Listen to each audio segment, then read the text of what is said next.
Hello for the feast day of St. Peter's and St. Paul's feast day. And I've chosen readings from the Vigil and the Day Mass. Vigil, Acts 3, 1 to 10, John 21, 15 to 19, the Day Mass, Acts 12, 1 to 11, and Matthew 16, 13 to 19. And it's all about Peter and Paul. Who do you think's the greatest, Peter or Paul? Who do you like the best, Peter or Paul? Well, these two are great people in the history of the church, St. Peter and St. Paul. Well, first of all, St. Peter. St. Peter was that common man, that fisherman, that down to earth man. And he was extroverted and he would say what he thought and boom, boom, boom, boom. Very likable, but look out. And in fact, he was likable now, I think, by most of us. But yeah, when Christ made him the head of the church, the other apostles had a hard time with that. Who does he think he is, huh? Things start like that way, way, way, way, way back. You know, jealousy, insight, who's the best, who's the greatest. Hmm. And Peter, winds up, following Jesus Christ. And it took sort of a miracle to start it off. They were coming in all night fishing, caught nothing. And with some of the other apostles, and Jesus then is on the seashore and he performs a miracle, the multiplication of the fish in the net. And Peter is amazed, and Jesus asks, "Come, follow me. I'll make you a fisher of men and not just all these fish in the Sea of Galilee." Hmm. And Peter really has become a great, in fact, who we just elected, is it the 267th follower or head of the church? Take Peter's place. Wow. And Peter also, uh, being schooled by Jesus Christ for a year or two, he winds up denying him in the Garden of Gethsemane the night before he died. And one of those readings is after the resurrection when Jesus said, "Peter, do you love me?"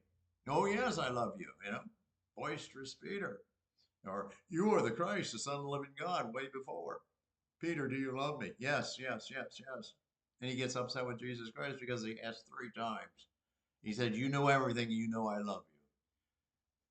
And Jesus said, "Feed my sheep, feed my sheep, feed my lambs." Hmm. Peter was great. And then comes along the apostle born out of wedlock, as it says in the scriptures. It was after Jesus Christ suffered, died, rose, went back to heaven again. The Holy Spirit was sent. And it was a long time after that that Paul was the intellectual Jew, the Pharisee Jew, the Jew that was locking up Christian Jews. And then boom, boom, boom, he's knocked off his mount and he is blinded and he is told to go into the city and into the house of Ananias and he'll help you out. Oh, he did. And boy, did he help him out. Well, the insight that Paul got by being knocked off that horse and the beginning of St. Paul in the church, or with the church, for the church, is unbelievably, it's almost like a shot of knowledge or a shot of insight in that vision. And then he goes to Ananias and he's schooled with some of the stuff and he believed and he's baptized. And what people don't realize is Paul goes to Arabia for about 3 years and lets it all sink in and study who Jesus was, what he taught, and what he wanted Paul to do and what he wanted Paul to teach. And he was an unbelievable power, not just teaching what Jesus taught to the Jewish people, but to teach to the world, the Gentile world, what Jesus taught to the world and the Jews. And so these two people, and they met often around in Jerusalem and in Antioch and so forth. But these two went to Rome. These two stayed in Rome until they were martyred for Christ. And the church that we belong to is highly responsible, or we are indebted to Peter and Paul, because we belong to the Jewish Jesus message. We belong to the Roman Catholic Church message as projected and organized by Peter and Paul and all the others. And it went farther and farther, deeper and deeper, wider and wider and wider, until it's a world denomination, the Roman Catholic Church. You can thank Peter, you can thank Paul.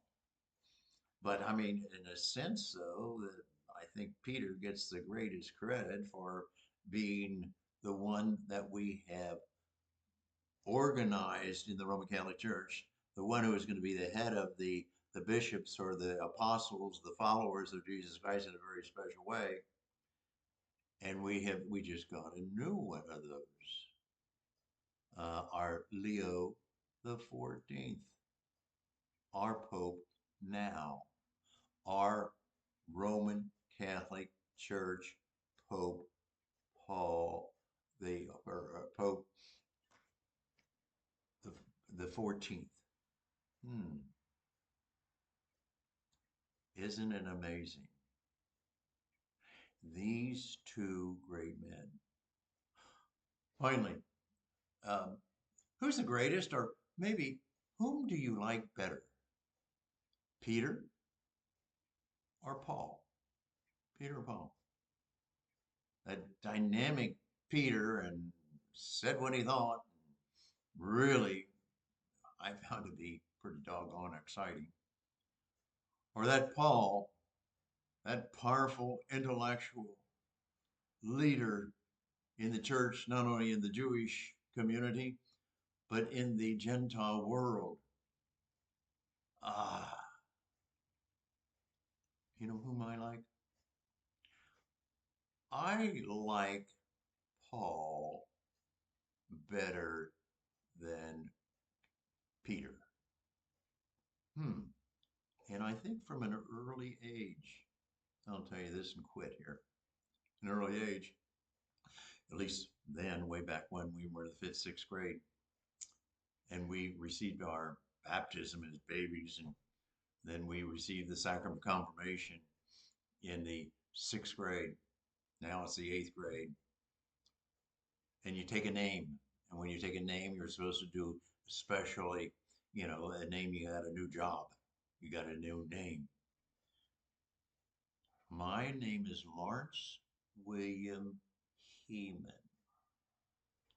When the sixth grade, I took a new name, or maybe even two. My confirmation name is not Peter, but Paul. Lawrence William Paul Joseph Hehman. And I have found that Paul is so powerful. Thank God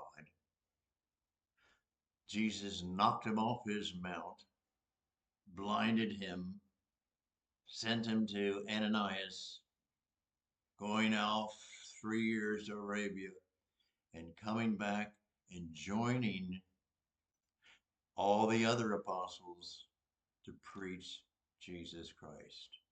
So when you read Paul's letters and Paul's messages and the way he taught it, That's quite a bit different than Matthew, Mark, Luke, and John, or the apostles, all the other apostles. Hmm. Two great persons, but I still like Paul.